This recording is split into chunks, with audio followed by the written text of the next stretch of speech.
আমি একজন মুসলমান, ইমানদার মুসলমান, আমরা প্র্যাকটিসিং মুসলমান। আমার ফ্যামিলি, আমার বউ, আমার মেয়ে, তারা পর্দা মানে। আমরা পর্দা বিশ্বাস করি, ইসলামে বিশ্বাস করি, এটা আমার ইমান। লা ইলাহা ইল্লাল্লাহ মুহাম্মাদুর রাসূলুল্লাহ।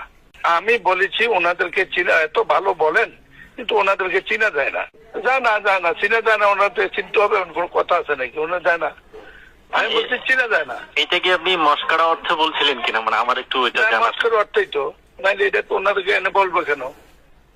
সাহেব সাহেবের সাথে গল্প, সেটা দেখেন তো পারিবারিক গল্প, এটা নিয়ে ওনারও হাসাহাসি করছেন, আমরাও হাসাহাসি করছি।